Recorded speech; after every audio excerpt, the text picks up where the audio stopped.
जय हिंद दोस्तों, आप सभी का बहुत बहुत स्वागत है आपके अपने YouTube चैनल में। मैं आप सभी को बता देना चाहता हूं कि मैं आपको NCERT का प्रैक्टिस सेट करा रहा हूं, जिसमें क्लासेस 6 to 12 हर सब्जेक्ट के प्रैक्टिस सेट आपके चल रहे हैं। स्टार्टिंग मैंने पॉलिटी से किया था, क्योंकि पॉलिटी का थ्योरी पार्ट क्लास 6 to 12 हमने NCERT सार संग्रह बुक से पढ़ा था, और उसी के हिसाब से क्लास 6 का, 7 का, 8, 9, 10th और 11th का आपका NCERT क्लासेस चल रही हैं, जिसका प्रैक्टिस सेट आज 11th का है, और कुछ हम करंट अफेयर के भी क्वेश्चंस करेंगे। चलिए क्लास को शुरू करते हैं। चैनल को सब्सक्राइब कर लीजिए, जिससे आपको डेली क्लासेस की अपडेट मिलती रहे। उपराष्ट्रपति को उसके पद से हटाने का प्रस्ताव कहाँ पेश किया जाता है? तो आप सभी को पता है कि उपराष्ट्रपति को उसके पद से हटाने का जो प्रस्ताव है वो केवल राज्यसभा में पेश किया जाता है। समान विधायकों पर विचार करके उन्हें पारित करती है, और धन जो देखिए आपका एक होता है राज्यसभा, एक होता है लोकसभा। तो जो सामान्य विधायक होती हैं, समान विधायक जो विधेयिका होती है वह उस पर विचार करती है और उन्हें पारित करती है, और धन विधेयिका में संशोधन प्रस्ताव करती है राज्यसभा। समान विधेयिका पे विचार करती है, उन्हें पारित करती है, और धन विधेयिका में संशोधन को प्रस्तावित करती है। संवैधानिक संसाधनों को पारित करती है, ये राज्यसभा का काम है। राष्ट्रपति उपराष्ट्रपति का चुनाव में भागीदारी करती है तथा सर्वोच्च न्यायालय के चुनाव में भी भागीदारी करती है। ये राज्यसभा की शक्तियां दी गई हैं। तो याद रखिएगा, राज्यसभा जो है यह उपराष्ट्रपति के पद से हटाने का प्रस्ताव राज्यसभा में पास होता है। धन विधेयकों के संबंध में विशेष प्रक्रिया का उपबंध भारतीय संविधान के किस अनुच्छेद में किया गया है? तो भारतीय संविधान के अनुच्छेद 109 में आपका धन विधेयक से संबंध में विशेष प्रक्रिया का उपबंध किया गया है। निम्नलिखित कथनों पर विचार कीजिए, बताइए कौन सा कथन इनमें से सही है। केवल लोकसभा में ही धन विधेयक प्रस्तुत किया जा सकता है। बात एकदम सही है, राज्यसभा में धन विधेयक प्रस्तुत नहीं किया जाता। अगर हम बात करें, मंत्रिपरिषद केवल लोकसभा के प्रति उत्तरदायी तो होते हैं, राज्यसभा के प्रति नहीं। ये कथन भी आपका सही है। देखिए, ऊपर मैंने आपको राज्यसभा की शक्तियों के बारे में बताया था, अब लोकसभा की कुछ विशेष शक्तियां होती है, इसके बारे में भी चर्चा कर लेते हैं। कुछ ऐसी शक्तियां हैं जिनका प्रयोग केवल लोकसभा ही कर सकती है। लोकसभा में ही धन विधेयक प्रस्तुत किया जा सकता है, और वहीं उसे संशोधित या अस्वीकृत किया जा सकता है। अब मैंने आपको बताया था ऊपर कि जो धन विधेयक होता है वो संशोधन प्रस्तावित करती है। जब लोकसभा धन विधेयक को पारित कर देती है तो राज्यसभा उसको सिर्फ प्रस्तावित करती है, उसमें कुछ संशोधन या फिर चेंज या उसको अस्वीकृत नहीं कर सकती।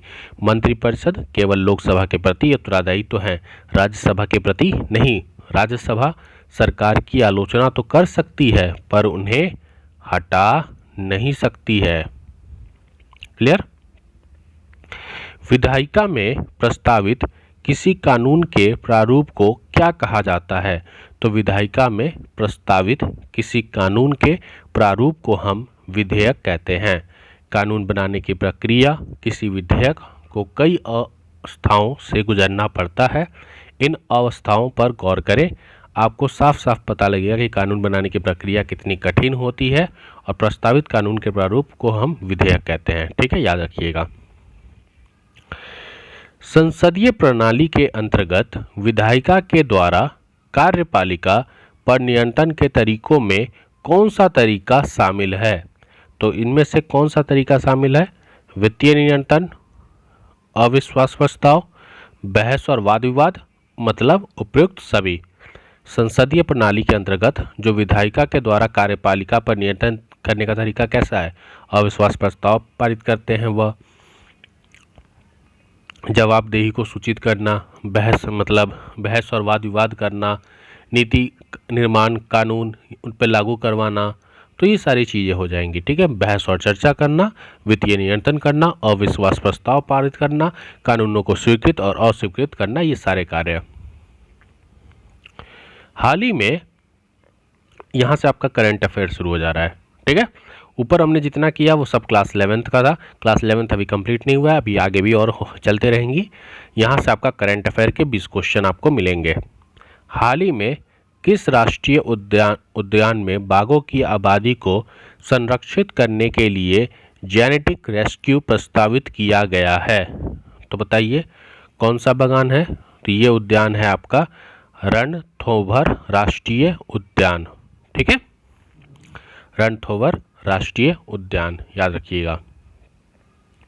अगला क्वेश्चन हमारा, विकासशील देश व्यापार मेला DCTS जो हाल ही में समाचारों में देखी गई किस देश से संबंधित है? तो ये आपका विकासशील देश व्यापार मेला यूके से संबंधित है। यूके को शिपमेंट पर शुल्क रियासत की लक्ष्य रखने वाले निर्यातकों को विकासशील देश व्यापार मेला के तहत नए ब्रिटिश नियमों का पालन करना होगा। तो किससे संबंधित है? यूके से। ई क्रॉप एक फसल सिमुलेशन मॉडल आधारित उपकरण है। निम्नलिखित में से किस संस्थान द्वारा विकसित किया गया है आपका ई क्रॉप? तो बताइए ई क्रॉप किसके द्वारा पारित किया गया है? और इसको ई क्रॉप को 2014 में भारतीय पेटेंट कार्यालय में पेटेंट प्राप्त किया गया था। तो ये किसने किया था? केंद्रीय कंद फसल अनुसंधान संस्थान केरल। ठीक है, केरल, याद रखिएगा, केंद्रीय कंद फसल अनुसंधान संस्था केरल। अगला क्वेश्चन है हमारा, state of the global climate report एक वार्षिक प्रकाशन है जो जलवायु परिवर्तन संकेतों पर नज़र रखता है। इस रिपोर्ट को प्रकाशित करने के लिए निम्नलिखित में से कौन सा संगठन जिम्मेदार होता है? State of the global climate report कौन सी संस्था के द्वारा जारी किया जाता है? तो ये संस्था है आपकी विश्व मौसम विज्ञान संगठन WMO। क्लियर? और ये संयुक्त राष्ट्र की एक विशेष एजेंसी है जो वायुमंडल विज्ञान, जलवायु विज्ञान, जल विज्ञान, भूभौतिक में अंतर्राष्ट्रीय सहयोग को बढ़ावा देने के लिए जिम्मेदार है। ठीक है, विश्व मौसम विज्ञान संगठन। अगला हमारा क्वेश्चन है, विश्व प्रसन्नता रिपोर्ट 2024 में भारत का स्थान क्या है? तो आप सभी को पता है 2024 का पूछ रहा है, अभी तो 2025 का भी रिपोर्ट आ गया है मार्च में। तो 20 मार्च को संयुक्त राष्ट्र द्वारा जारी वर्ल्ड 2024 हैप्पीनेस रिपोर्ट में फिनलैंड लगातार 7वीं बार सबसे खुशहाल देश था इस। ठीक, और भारत का 2024 के हिसाब से रैंक था 126। अब आपको मुझे ये बताना है कि इस बार भारत का रैंक क्या है। तो मुझे 2025 का आप कमेंट करके बताइए कि 2025 में इंडिया का रैंक क्या है, 2025 में पहला रैंक किसका है और 2025 में सबसे लास्ट रैंक किसका है। ठीक है, ये आपको बताना है। अफगानिस्तान है। टोटल कितने देश हैं? 146 देश में भारत का स्थान क्या था? 126। 2024 के हिसाब से 2025 का आपको कमेंट करना है। हाल ही में रूस में भारत के राजदूत के रूप में किसे नियुक्त किया गया है? तो भारत के राजदूत के रूप में किसे नियुक्त किया गया है? विनय कुमार। ये 1992 के बैच के भारतीय विदेश सेवा अधिकारी विनय कुमार को रूस में भारत के अगले राजदूत के रूप में नियुक्त किया गया है जो म्यांमार में कार्यरत थे। हाल ही में नॉर्थ ईस्ट गेम्स 2024 का तीसरा संस्करण कहाँ शुरू किया गया है? नॉर्थ ईस्ट गेम 2024 का तीसरा संस्करण कहाँ पर शुरू किया गया है? तो नॉर्थ ईस्ट का तीसरा संस्करण नागालैंड के regional centre for sporting excellence Sovima में शुरू किया गया है। कहाँ पे? सोविमा में। ठीक है, regional centre for sporting excellence Sovima में शुरू किया गया है। नागालैंड के मुख्यमंत्री का नाम पता होना चाहिए आपको, नेफ्यू नेफ्यू रियो ने एक कार्यक्रम का उद्घाटन किया है। ठीक है, नागालैंड याद रखिएगा। चौथा, संघाई सहयोग संगठन स्टार्टअप फोरम कहाँ आयोजित किया गया है? चौथा, संघाई सहयोग संगठन स्टार्टअप फोरम कहाँ पर आयोजित किया गया है? तो ये आयोजित किया गया है आपका न्यू दिल्ली में। संघाई सहयोग संगठन, जिसे हम SCO समिट कहते हैं, ये आपका चौथा संस्करण इसका हुआ था 19 मार्च से लेकर 19 मार्च 2024 को न्यू दिल्ली में आयोजित किया गया था। ठीक है, संघाई सहयोग संगठन का जो मतलब स्थापित कब हुआ था? तो ये आपका 2001 में से स्थापित किया गया था। यह एक यूरेशियन राजनीतिक, आर्थिक, अंतर्राष्ट्रीय सुरक्षा, रक्षा संगठन है। ठीक है, भारत इस संगठन का सदस्य कब बना था? अगर आपसे पूछे कि भारत इस संगठन का सदस्य कब बना था, तो 2017 में। 2001 में स्थापित हुई थी। SCO समिट 2024 का 19 मार्च 2024 कहाँ हुआ था? न्यू दिल्ली में। भारत इसका सदस्य 2017 में बना था। हाल ही में प्रतिष्ठित सरस्वती सम्मान 2023 के लिए किसे नामांकित किया गया है? सरस्वती सम्मान 2023, तो इसके लिए किसे नामांकित किया गया है? तो इसे किया गया प्रभा वर्मा को।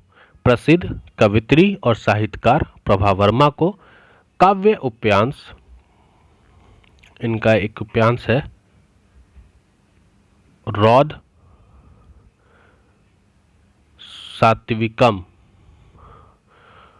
सात्विकम के लिए के बिरला फाउंडेशन, ये भी याद रखिएगा, के बिरला फाउंडेशन के द्वारा सरस्वती सम्मान 2023 से सम्मानित किया जाएगा। तो 2023 से किसे सम्मानित किया जाएगा? प्रभा वर्मा। इन्होंने, ये एक साहित्यकार हैं, कवित्री हैं, और इनका जो काव्य है, उपन्यास, इनके उपन्यास का नाम है रौद सावित्कम। किसके द्वारा? के बिरला फाउंडेशन के द्वारा सरस्वती सम्मान 2023 से सम्मानित किया जाएगा। वर्ष 1991 से सरस्वती सम्मान देश के सभी प्रतिष्ठित जो साहित्य हैं उनको दिया जाता है। भारतीय भाषा में लिखी गई हर साल ये मिलता है, और पिछले 10 वर्षों के भीतर प्रकाशित जितने भी साहित्य कृत हैं उनको दिया जाता है। ठीक है, 1991 से शुरू हुआ था। के बिरला फाउंडेशन दे रही है।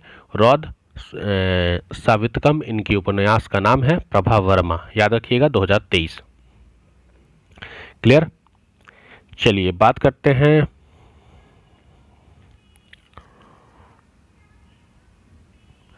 प्रत्येक वर्ष विश्व वाहिनी दिवस कब मनाया जाता है? विश्व वाहिनी दिवस कब मनाया जाता है? तो विश्व वाहिनी दिवस आपका 21 मार्च को दुनिया में लोगों को जंगल और पेड़ों के महत्व, जंगल और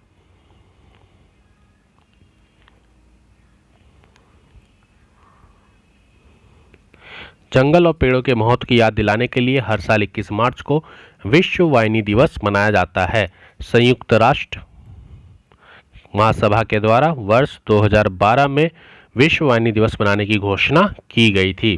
क्लियर?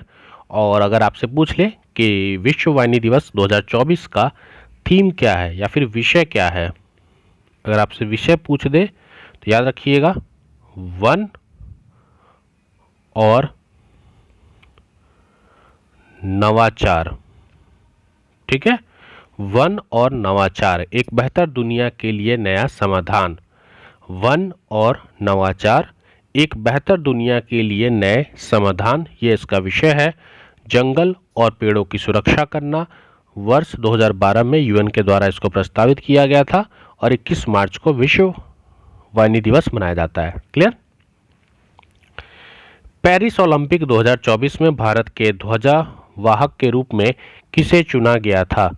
तो भारत के ध्वजावाहक के रूप में किसे चुना गया था? शरत कमल को। खेल रत्न पुरस्कार, इन्हें खेल रत्न मिल चुका है। खेल रत्न पुरस्कार 2 बार के 2 बार के राष्ट्रमंडल खेल चैंपियन। और ये किस चीज़ से क्या खेलते हैं? ये टेबल टेनिस खेलते हैं। तो याद रखिएगा, टेबल टेनिस खिलाड़ी शरत कमल को आगामी पेरिस जो ओलंपिक हुआ था उसके ध्वजावाहक के रूप में चुना गया था। क्लियर? इसरो ने पुनः प्रयोज्य प्रक्षेपण यान के लैंडिंग मिशन का सफल परीक्षण किया। इसे क्या कहा जाता है? इसरो ने पुनः प्रयोज्य प्रक्षेपण यान के लैंडिंग मिशन का सफल परीक्षण किया है। इसे क्या कहा जाता है? तो इसे हम पुष्प कहते हैं। भारतीय अंतरिक्ष अनुसंधान संगठन इसरो ने कर्नाटक के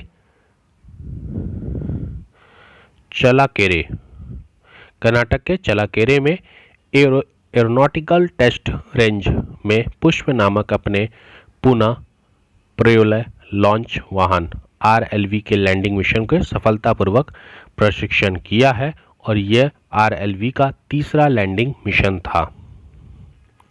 क्लियर? ऑर्डर ऑफ द डुकरू ग्याल्पो पुरस्कार, order of the Druk Gyalpo पुरस्कार जो हाल ही में समाचारों में देखा गया है, किस देश के सर्वोच्च नागरिक सम्मान पुरस्कार है? तो ये किस देश का सर्वोच्च नागरिक सम्मान पुरस्कार है? ये है भूटान का। प्रधानमंत्री नरेंद्र मोदी को इस पुरस्कार से सम्मानित किया गया है। तो याद रखिएगा। ठीक है। हाल ही में खबरों में रहा IMT त्रिपक्षीय अभ्यास निम्नलिखित में से किस देश के बीच आयोजित किया जाता है? तो IMT त्रिपक्षीय अभ्यास किस देश के बीच में आयोजित किया जाता है? तो ये आयोजित किया जाता है भारत, मोजाम्बिक और तंजानिया। INS तीर और INS सुजाता 21 से लेकर 29 मार्च 2024 को IMT त्रिपक्षीय अभ्यास में शामिल हुए हैं। ठीक है। भारत, मोजाम्बिक और तंजानिया। हाल ही में किस मंत्रालय ने IT नियम 2021 के तहत PIB की फैक्ट चेक यूनिट को अधिसूचित FCU अधिसूचित किया है? PIB की फैक्ट चेक यूनिट को अधिसूचित किया है किस मंत्रालय ने IT नियम 2021 के तहत? तो इलेक्ट्रॉनिक्स और सूचना प्रौद्योगिकी मंत्रालय ने इसे अधिसूचित किया है। इलेक्ट्रॉनिक्स और सूचना प्रौद्योगिकी मंत्रालय ने हाल ही में 2021 के IT नियमों के तहत प्रेस सूचना ब्यूरो के तथ्य जांच इकाई को अधिसूचित किया है। क्लियर? 2019 में इसको स्थापित किया गया था आपका PIB को, और इसका उद्देश्य था फर्जी समाचार बनने वालों को रोकना है। अगला क्वेश्चन है हमारा, हाल ही में किस देश ने सुअर से जीवित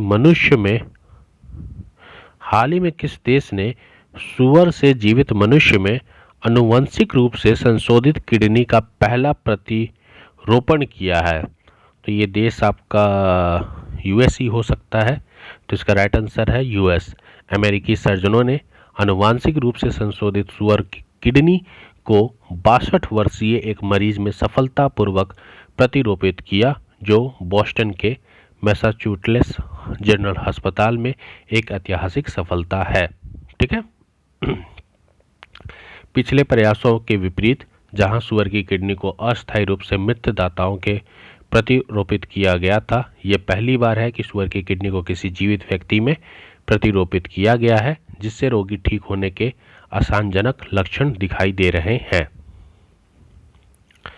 US। निम्नलिखित में से किस देश ने हाल ही में ऑस्ट्रेलिया की SSN AUKUS ऑकस पनडुब्बी के निर्माण के लिए एक नए समझौते पर हस्ताक्षर किया है? तो इसका राइट आंसर क्या है आपका? ये हो जाएगा अमेरिका, ब्रिटेन और ऑस्ट्रेलिया। अमेरिका, ब्रिटेन और ऑस्ट्रेलिया ने रक्षा सहयोग के निर्माण को बढ़ाने के लिए ये समझौता किया है। ये इसकी रखरखाव को देखेगा और तीनों देशों के बीच में पनडुब्बी उद्योग को बढ़ावा मिलेगा। ठीक है, अमेरिका, ब्रिटेन और ऑस्ट्रेलिया। ब्रांड फाइनेंस इंश्योरेंस 100 2024 के अनुसार सबसे मजबूत बीमा ब्रांड कौन सा है? तो ब्रांड फाइनेंस इंश्योरेंस 100 के अनुसार सबसे मजबूत बीमा ब्रांड कौन सा है? तो ये है आपका भारतीय जीवन बीमा निगम। भारतीय जीवन बीमा निगम, जिसे हम LIC कहते हैं, ये विश्व स्तरीय सबसे मजबूत बीमा ब्रांड के रूप में उभरा है और रिपोर्ट के अनुसार LIC का ब्रांड मूल्य कितना है? 9.8 बिलियन डॉलर है। ठीक है, याद रखिएगा। कौन सा खाड़ी देश पहली बार मिस यूनिवर्स प्रतियोगिता में भाग लेगा? मिस यूनिवर्स प्रतियोगिता में कौन सा खाड़ी देश पहली बार भाग लेगा? तो वो राइट आंसर है सऊदी अरेबिया। सऊदी अरब, सॉरी अरेबिया बोल रहा हूँ मैं। सऊदी अरब पहली बार ऐतिहासिक मिस यूनिवर्स कार्यक्रम में भाग लेगा। सऊदी अरब की जो रूमी अल कातिली, इनका नाम है रूमी अल कहतानी, तो नाम नहीं भी याद रखेंगे तो चलेगा। तो पहली बार ये आधिकारिक तौर पर इस्लामिक देश के पहले प्रतिनिधित्व के रूप में मिस यूनिवर्स प्रतियोगिता में भाग लेंगी। ठीक है, आज की क्लास का लास्ट क्वेश्चन, हाल ही में किस राज्य में कल्याण चालुक्य वंश का 900 वर्ष पुराना कन्नड़ शिलालेख मिला है? कल्याण चालुक्य वंश का 900 वर्ष पुराना कन्नड़ शिलालेख कहाँ पर मिला है? तो ये मिला है आपका तेलंगाना में। ठीक है, तेलंगाना के महबूबनगर जिले के जड़चेरला मंडप में ये पाया गया था।